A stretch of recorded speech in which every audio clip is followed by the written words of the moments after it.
A Mônica Bergamo vai falar sobre uma pressão que está havendo sobre o ministro da Casa Civil para que ele desista de uma indicação política para o Tribunal de Contas. Epa, mas não é uma prerrogativa do ministro? Não é bem assim, né, Mônica? Bom dia. Oi, Megali, bom dia a todos. Pois é, aumentou bastante o incômodo e a pressão, Megali, para que o ministro da Casa Civil do governo Lula, né, o ex-governador da Bahia, Rui Costa, desista de tentar emplacar a própria mulher, Aline Peixoto, em uma vaga do Tribunal de Contas dos municípios da Bahia. Lideranças do Estado, inclusive, o Megali, já conversaram diretamente com o presidente Lula e tentam arrancar dele uma declaração de desaprovação à indicação, né, que estaria trazendo aí um desgaste tanto no plano nacional para o governo do próprio Lula, quanto no plano local. Ainda não conseguiram, Lula está em silêncio, eu mesma mandei uma mensagem para a assessoria dele recentemente, até agora Lula se reclama ou não reclama, guarda isso para ele. Agora, tem muitas versões, né? Tem gente que diz que ele não está se intrometendo no assunto, tem gente que diz que ele desaprova, mas ele mesmo não deu declarações ainda sobre isso. Agora, não é a primeira vez, ô Megali, que a mulher de um governante do partido é indicada para um Tribunal de Contas. Também a mulher do ex-governador Wellington Dias do Piauí foi indicada para o Tribunal de Contas do estado deles.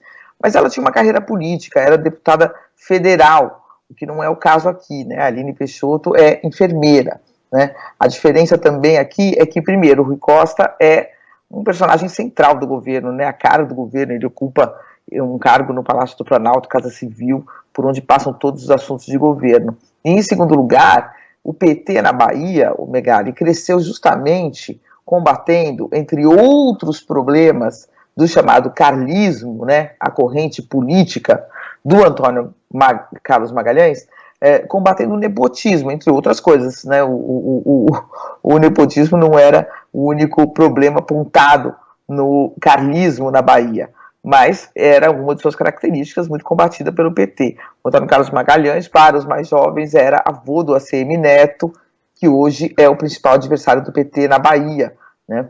Então, uma das principais características era o nepotismo esse que o PT sempre denunciou e combateu. Em 1999, Megali, eu mesma fui para a Bahia para fazer uma reportagem sobre o nepotismo do ACM.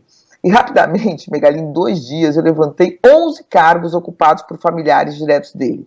Né? Eram 5 irmãos, uma cunhada, a filha, 2 netos, uma sobrinha e um primo, pelo menos da mulher dele, que estavam em cargos públicos. Eram cargos em Tribunal de Justiça, secretarias, museus, tinha de tudo.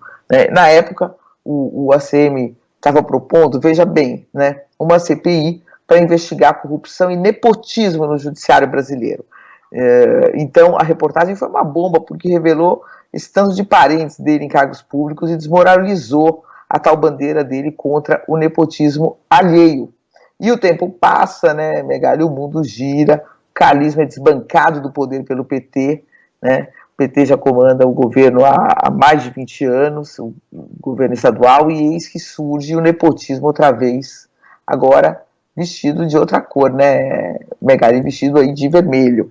Então, a mulher do ministro do Lula, ela é enfermeira, ela nunca disputou cargos eletivos, ela não tem uma carreira política, né, os tribunais de contas abrigam muitos políticos, ela não tem formação técnica para Tribunal de Contas, e se for aprovada na próxima semana, como tudo indica, pela Assembleia Legislativa da Bahia, vai fazer jus a um salário de R$41 mil, até quando tiver 75 anos, Megali. Salário de ministro do Supremo, né, Mônica? 41 Exatamente. Mil. Gente, é incrível que a gente tenha que vocalizar aqui a imoralidade de você indicar a própria esposa para chefiar um Tribunal de Contas, especialmente um Tribunal de Contas responsável por fiscalizar o governo. Pelo amor de Deus. Então ele vai colocar a esposa para fiscalizá-lo? É isso? E quer nos convencer de que isso é razoável? Não existia o maoísmo na China, aqui no Brasil existe o mazioísmo. O mazioísmo é uma doutrina política que consiste em você se defender sempre apontando os pecados dos outros. Ah, mas e o fulano, que também fez isso, e vocês não falaram nada, e a gente falou.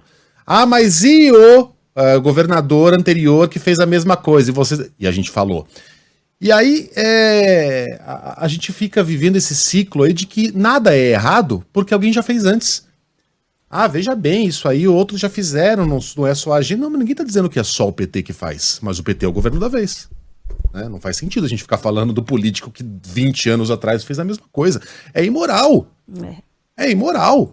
Especialmente, como diz a Mônica, para um partido que sempre pegou pesado contra as ações do Antônio Carlos, na Bahia, o carlismo, e o carluxismo. Os favorecimentos de parentes durante o governo Bolsonaro. E agora o carluxismo. O carluxismo, o carlismo na Bahia e o carluxismo em Brasília. Boa. E agora tá fazendo igualzinho. Pior, porque nem Bolsonaro se atreveu. Bolsonaro quase colocou um filho na embaixada dos Estados Unidos, nos Estados Unidos, mas não se atreveu a colocar um filho no Tribunal de Contas da União. Não. E tem uma questão aí que é isso também um pouco, né, Megali? Quer dizer, óbvio que colocar o seu próprio filho, dar esse filé, como o próprio Bolsonaro falou, para ele ir para os Estados Unidos, era um absurdo, foi um escândalo e ele recuou, né, porque não seria aprovado, passaria por um desgaste muito grande, mas o Eduardo Bolsonaro tem uma carreira política, né? Aqui nós estamos falando de uma pessoa que não tem nenhuma carreira política, não disputa cargos, nada, né? Então, realmente o incômodo dentro do próprio PT está sendo muito grande, porque o Megali é um cargo, né? Assim, eu me recordo que uma vez eu fiz uma reportagem sobre a Dona Lu Alckmin, que tinha ganhado alguns vestidos aqui de um estilista em São Paulo, e o ex-governador Orestes Quercia, que já faleceu, me telefonou e falou: Mônica, não tem nada assim de tão os valores são muito irrisórios, um vestido, outro vestido, mas o problema é que todo mundo entende o que é um vestido. E no caso, todo mundo entende o que é uma mulher de um governador enfermeira indo para um tribunal de contas, sendo que ela não tem uma carreira política, sendo que ela não tem uma formação técnica para isso. Todo mundo entende o que significa isso, né? Então, aí é que o dano é maior de imagem, né? Então, há uma preocupação no PT, até o próprio Jacques Wagner, o Megali, se você buscar aí, que agora não tenho como interromper aqui e buscar no Google, já fez uma crítica. Jacques Wagner, que é ex-governador da Bahia, que antecedeu o Rui Costa, que é do mesmo partido, já fez uma crítica aí sobre essa indicação. Mônica, se você buscar aí, você vai ver. O Megali está buscando aqui para a gente trazer.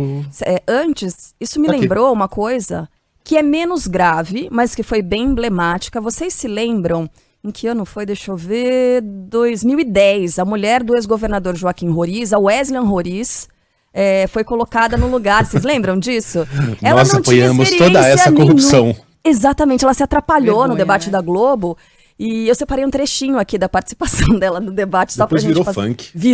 Virou autotune, né? Candidato, eu quero dizer a você que o meu governo não vai ter irregularidade nenhuma.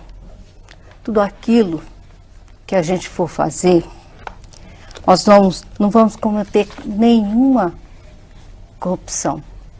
Eu creio nisso. Eu sou uma pessoa severamente com essas coisas, porque eu sou de um princípio muito bom.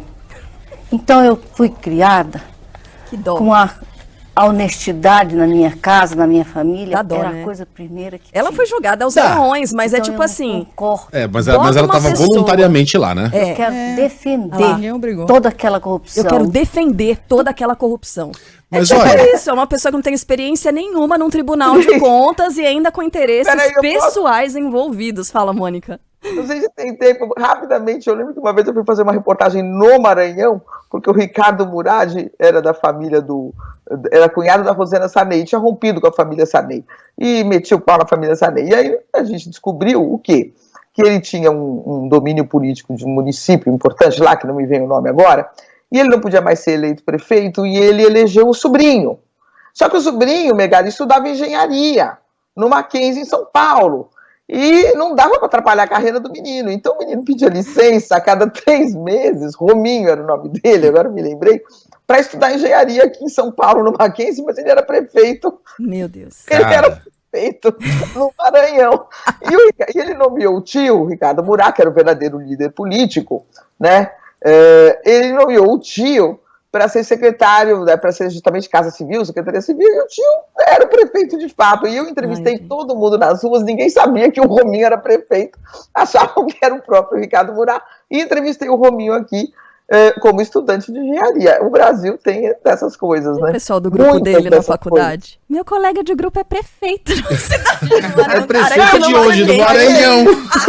E eu lembro que eu estava atrás dele e o professor dele falou, mas o que é isso, Rominho? Por que a Folha está atrás de você? Ele falou, eu sou prefeito. E você é prefeito? Professor de engenharia. Jesus. Como assim, prefeito? Bom, enfim.